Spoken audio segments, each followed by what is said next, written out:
2020 has been a year of growth and how much we have decluttered. This video is dedicated to all of our achievements, what we did each and every month, and how just by doing a little bit each and every day will help you reach your goals.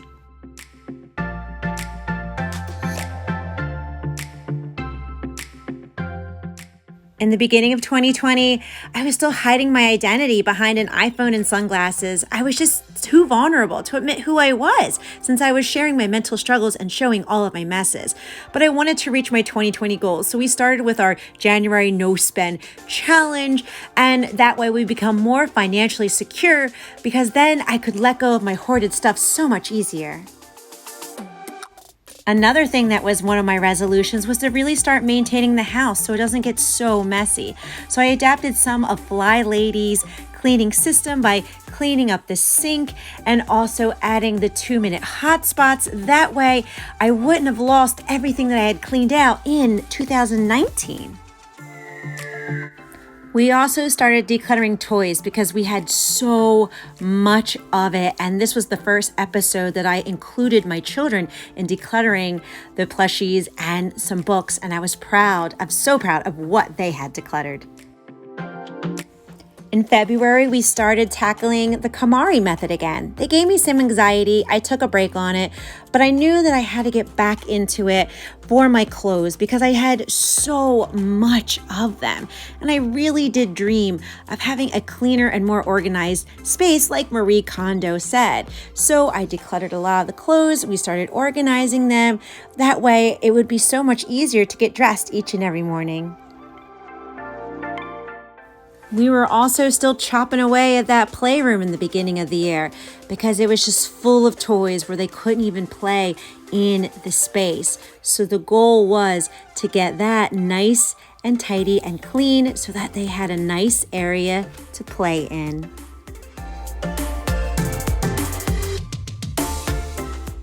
In March, we did the KonMari method on all of the boys' shoes because it was so much and so ridiculous. And this to date was my biggest declutter because everything on the left was decluttered. Everything on the right was kept. And I was able to organize their shoes in their closet so much nicer. We also started getting back into the master bedroom because we wanted a space that was nice and neat and tidy. And we did declutter a lot of stuff, but unfortunately, we never actually finished it completely. So I'm looking forward to doing that in 2021. Now, something that the world just wasn't ready for was the pandemic of COVID-19 in March 2020. And it had triggered my hoarding exponentially because the shelves were empty. You couldn't get toilet paper, you couldn't get cleaner, you couldn't get a lot of these basic necessities. And I remember being scared and triggering my anxiety and being like, oh my gosh, I don't know if I can do this. Can I still move forward and heal in my hoarding disorder? Well, thank the good Lord that the answer was yes. We were able to move forward. We actually took the time, since we were home a lot more, to really declutter in our home. In April, I decided it was time to tackle Big Mama. Yes, it was time to get into the basement. It is the biggest hoard in my house, and I knew it was going to take a long time for me to chip away at it. And I wanted to start because I envisioned this one day to be a livable space for me and my family.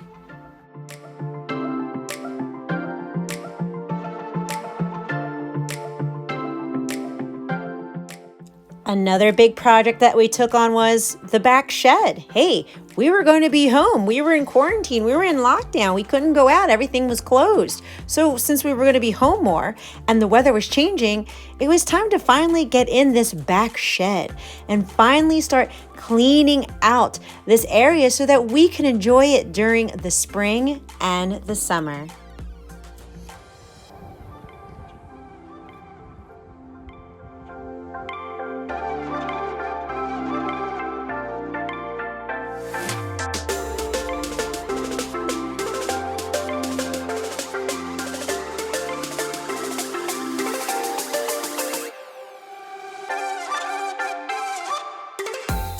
We also became debt free because of doing no spend challenges and being home more. And then we went on to the garage. Now this was hubby's space to start decluttering and pulling things out. And luckily he doesn't have hoarding disorder. So as we were cleaning everything out, he was really able to declutter and let go of a lot of stuff.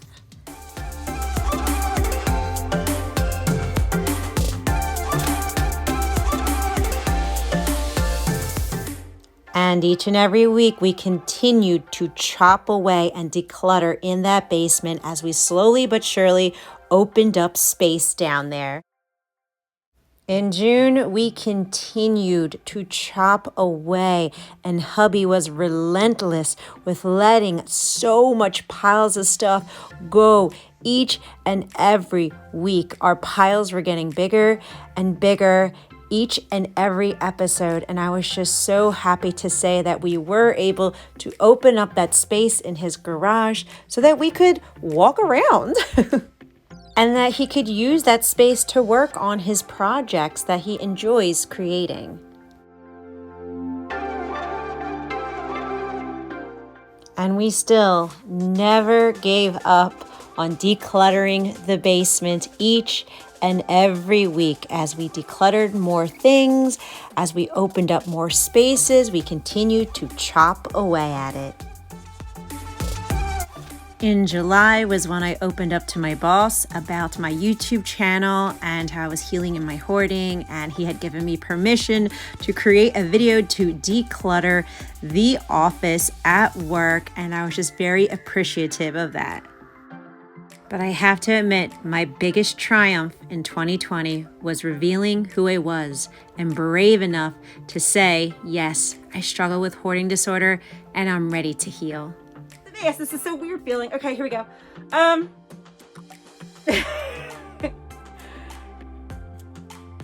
Okay.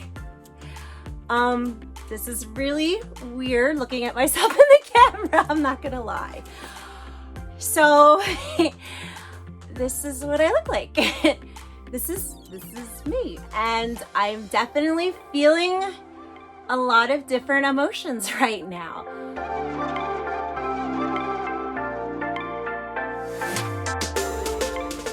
When August came around, well, we have decluttered enough. We have worked hard enough that it was time to finally get new carpeting in our living room. It was just, it was so worn and so messy and so gross.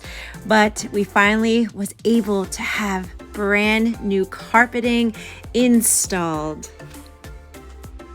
Probably my most favorite renovation this year after all that decluttering was getting rid of the carpet in the kitchen. Oh, I could not stand that carpet. It was so gross. And there was even another carpet underneath of that. And I always dreamed of having these beautiful hardwood floors installed in there so that I could keep it clean and it could look beautiful. And it was just, I was just so happy about this renovation.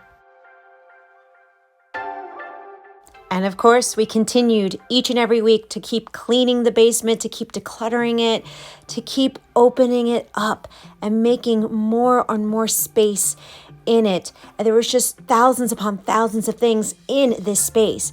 Now, something else I did was I did the KonMari method on my makeup, and I get rid of the most makeup I've ever got rid of. That way I can open up my bathroom to have a nice pretty space in there. We started off October with a big old yard sale, and happy to say that we definitely sold some stuff and also was able to declutter and get some more stuff out of that house. And then my sweet son Brandon wanted his own decluttering series. He wanted to declutter his room so it was nice and neat, and he was a champ of letting go of so much stuff. Each and every episode, I was just amazed on how easy it came to him to just declutter and let things go and not have a sentimental attachment to it.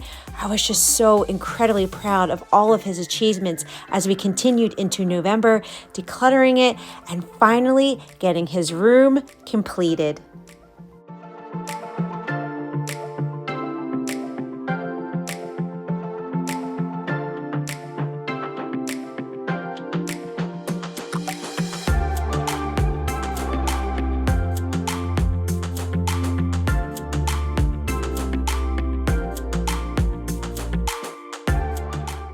Next up was the KonMari method on the kids' clothes. And this was a pivotal moment for me because I knew I had healed tremendously this year. I had built up my decluttering muscles and was able to let go of all of these clothes in one shot.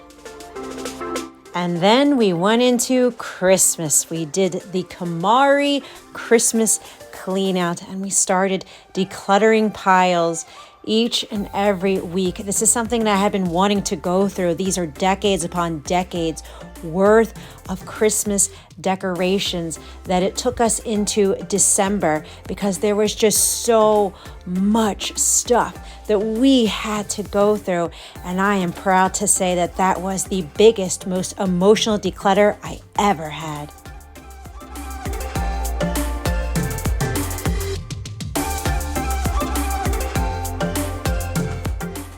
And of course, my youngest son wanted to be like Big Brother and have a neat and tidy room too. So we started decluttering the playroom so we can transform it into a kid's bedroom. And I'm proud to say that Tyler did an amazing job as he started having bigger and bigger tossy piles as well. And I'm happy to say in January 2021, we will be able to reveal his new room.